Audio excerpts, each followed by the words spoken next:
ഈശോ മിശിഹായ്ക്ക് സ്തുതിയായിരിക്കട്ടെ. ഞാൻ മാണിപ്പറമ്പിലച്ചൻ.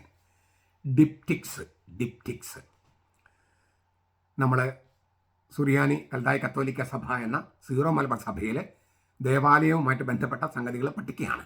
അതിലൊരു സംഗതിയാണ് ഡിപ്റ്റിക്സ്. ഒരു പുസ്തകം പോലെ രണ്ട് പാളികളായി തുറക്കാവുന്ന തരത്തിൽ തടിയിൽ നിർമ്മിക്കുന്ന ഒന്നാണ് ഡിപ്റ്റിക്സ്.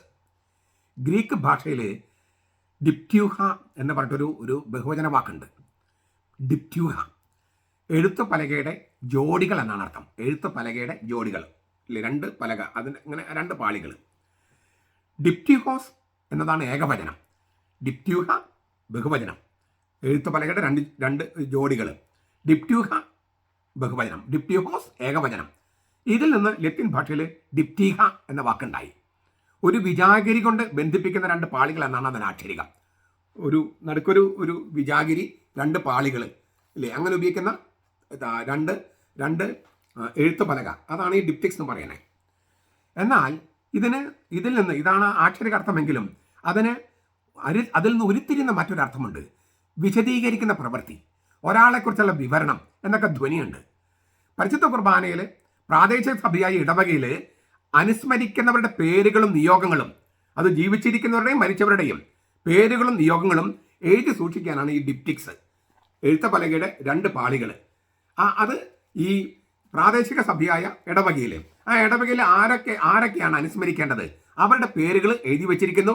എന്തിനു വേണ്ടിയാണ് അവരുടെ പേരുകൾ പറഞ്ഞ, അവരുടെ നിയോഗം എന്ത്, അത് എഴുതി വെച്ചിരിക്കുന്ന ഈ സംഗതിയാണ് ഡിപ്റ്റിക്സ് എന്ന് പറയുന്നത്. ഈ അനുസ്മരണ പ്രാർത്ഥനയുടെ വേളയിൽ ഈ നിയോഗങ്ങൾ ശംശാന എന്ന് പറഞ്ഞ ഡീക്കൻ വായിക്കുന്നു.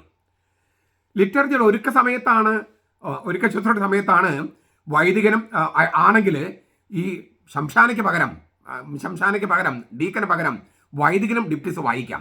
യൂറോപ്പിലെ ചില ലത്തീൻ പള്ളികളിൽ ഇപ്പോഴും ഈ പതിവുണ്ട്. അതായത് ലിറ്റർജിക്ക് മുമ്പ് ഈ ഡിപ്റ്റിക്സ് എന്ന് പറയുന്ന സംഗതി എടുത്തിട്ട് വൈദികൻ തന്നെ വായിക്കും, ഡീക്കനോ ശംശാനിയോ അല്ല.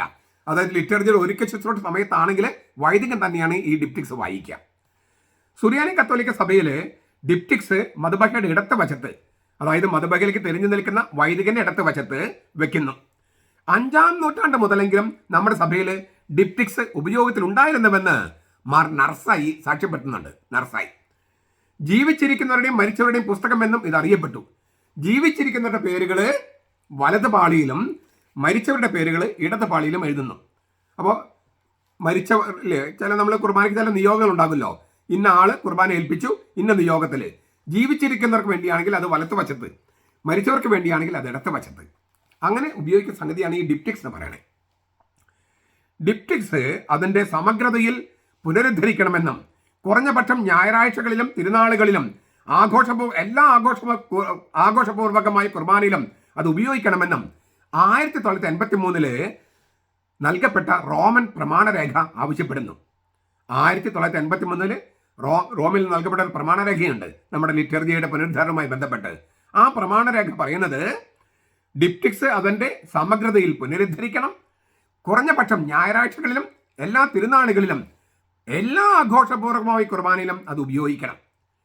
4-ാം നൂറ്റാണ്ട് മുതൽ പൗരത്വ സഭകളിലുള്ള സഭാപരമായതും ആരാധനക്രമപരമായതുമായ ഐക്യതയുടെ അടയാളങ്ങളിൽ ഒന്നാണ് ഈ ഡിപ്റ്റിക്സ് എന്നാണ് റോമൻ രേഖ സൂചിപ്പിക്കുന്നത്. 4-ാം നൂറ്റാണ്ട് മുതൽ പൗരത്വ സഭകളിലുള്ള സഭാപരവും ആരാധനക്രമപരവുമായ ഐക്യതയുടെ അടയാളം എന്ന് വെച്ചാൽ മറ്റ് സഭകളുമായുള്ള ഐക്യം, സഭാത്മക ഐക്യം, ലിറ്റർജിക്കൽ ഐക്യം, അതൊക്കെ ഉണ്ടാകാൻ ഈ ഡിപ്റ്റിക്സ് ഉപകരിക്കും എന്നതുകൊണ്ടാണ് അത് വീണ്ടെടുക്കണം എന്ന് റോമിൽ നിന്നുള്ള രേഖ പറഞ്ഞിരിക്കുന്നത്. ഡിപ്റ്റിക്സ് അപ്പോൾ അത് കുറച്ചുകൂടി ഈ കുർബാന ആണെങ്കിലും മറ്റു കൂതാശകളൊക്കെ ആണെങ്കിലും കുറേയും കൂടിയും എന്താ പറയുക, വ്യക്തിഗതമാകാൻ.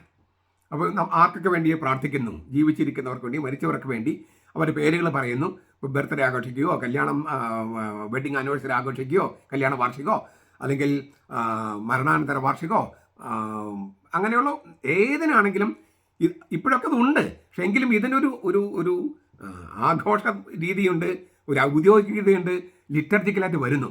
വെറുതെ എന്തെങ്കിലും ഇത് വായിക്കുകയല്ല. ഇതൊരു ഒരു ഒരു ഒരു ഡിപ്റ്റിക്സ് തന്നെ സംവിധാനം ചെയ്തിട്ട് ലിറ്റർജിയുടെ ഭാഗവും ലിറ്റർജിയുടെ ആഘോഷവും. അപ്പോൾ അതായത് ഈ അനുസ്മരണം എന്ന് പറയുന്നത് ലിറ്റർജിയുടെ അനിവാര്യ ഘടകവും മാത്രമല്ല, ലിറ്റർജി ഉൾച്ചേർത്തുന്ന മനോഹരമായ സംഗതിയുമാണ്.